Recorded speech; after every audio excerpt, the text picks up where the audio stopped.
Welcome to the Left Library, the home of simple political theory. In today's video, we'll closely examine Historical and Dialectical Materialism by Josef Stalin, a foundational text which serves as a guide to understanding Marxist philosophy in a way that's both systematic and practical.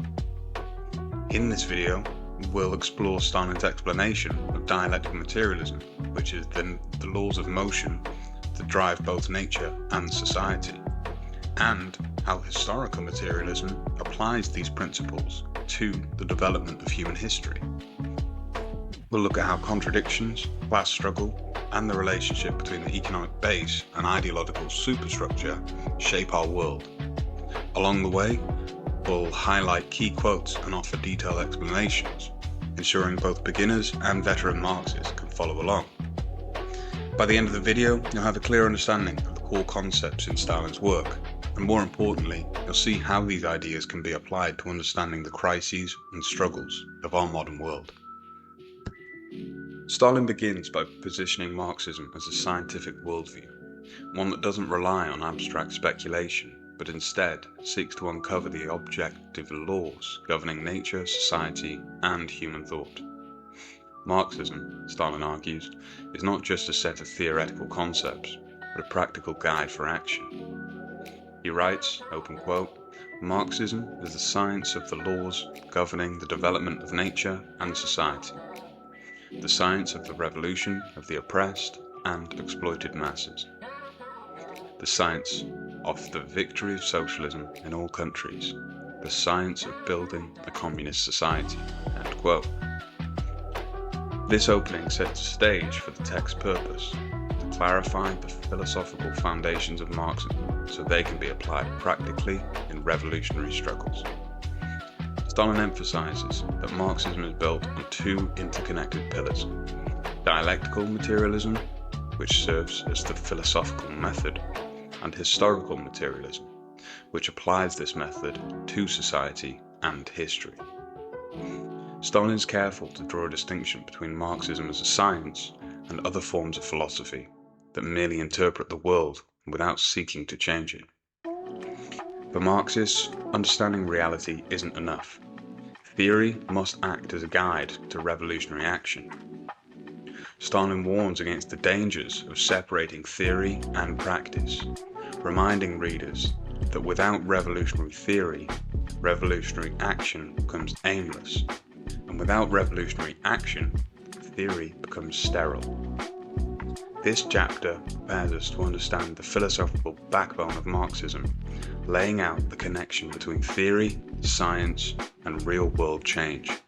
In the second chapter, Stalin transitions from broad philosophical principles to an in-depth explanation of dialectical materialism, the philosophical method of Marxism.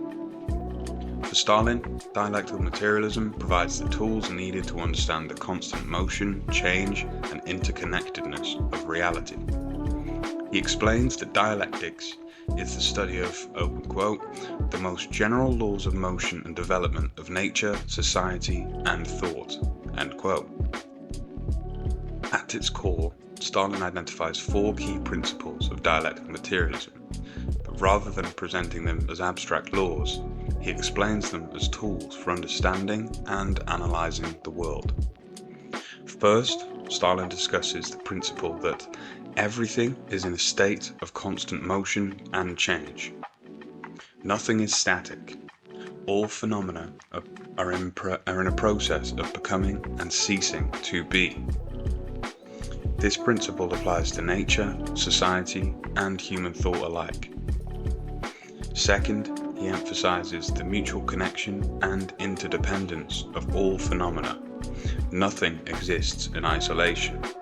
Every event, every phenomenon is tied to a web of cause and effects. This interconnectedness is not superficial, but structural, forming the fabric of reality. The third principle explores quantitative changes leading to qualitative changes. Here, Stalin uses the classic example of water heating until it reaches a boiling point. At First, small incremental changes in temperature do not alter the water's fundamental state, but at the boiling point, a sudden transformation occurs. This principle isn't limited to physics. It also explains how gradual changes in society can accumulate until they produce revolutionary leaps. Finally, Stalin highlights contradictions as the driving forces of change. Development occurs through the resolution of internal contradictions within a system. For example, in capitalism, the contradiction between the bourgeoisie and the proletariat, between those who own the means of production and those who sell their labor, drives societal crises and revolutionary change. Stalin uses these principles to demonstrate that change isn't random or arbitrary. It follows identifiable laws that can be studied scientifically. Dialectical materialism, therefore, becomes a method not just for understanding the world, but for actively transforming it. With the philosophical method of dialectical materialism established, Stalin turns to its application, historical materialism. He begins by rejecting idealist interpretations of history, which suggest that ideas, individuals, or leaders, or even moral values are the driving force behind societal change. Instead, Stalin asserts, open quote, "The mode of production of material life determines the social, political, and intellectual life processes in general," end quote. Historical materialism teaches that the foundation of any society lies in its economic base, the forces of production and the relations of production. The productive forces include tools, technologies, and labor, while relations of production define who owns these tools and how labor is organized. Stalin explains that society develops when productive forces grow, but when these forces clash with outdated relations of production, crises arise. This contradiction between the forces and relations of production is the engine of historical change. For example, under feudalism, growing markets and technological advances in production clashed with the rigid social structures of feudal lordship, paving the way for capitalism. Class struggle, Stalin asserts, is the motor of history. Every historical epoch is defined by the struggle between oppressor and oppressed classes, slave and master, serf and lord, worker and capitalist. This struggle is not just economic, but also political, ideological, and cultural, permeating every aspect of society. Historical materialism reveals that societal change isn't random.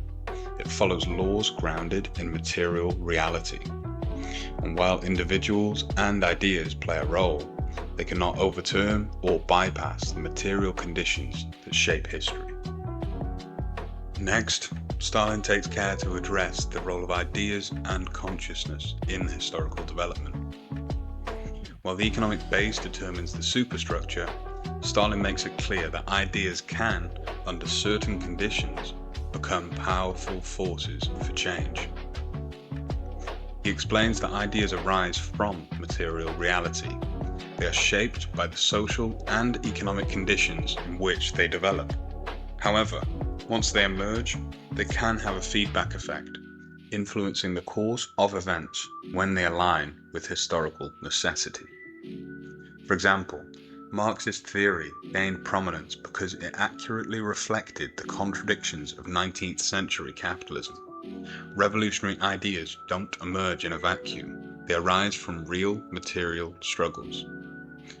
Stalin warns against both overestimating and underestimating the role of ideas. While material conditions are primary, ideas become a material force when they are taken up by the masses and connected to practice. Stalin concludes by reinforcing the unity of theory and practice. Marxist theory, he argues, isn't meant to sit in academic bookshelves. It must guide revolutionary struggle worldwide. Without theory, though, movements become directionless. Without practice, theory becomes detached from reality. open quote, theory becomes a material force as soon as it is gripped by the masses, end quote. This final reflection brings the text full circle, reminding us that Marxism is both a science and a weapon, a method for understanding the world and a guide for changing it. If you found this breakdown helpful, then please do go read the book, and also don't forget to like, share and subscribe to the Left Library for more simple political education. This has been the Left Library once again, the home of simple political theory, and we will see you in the next video. Thank you.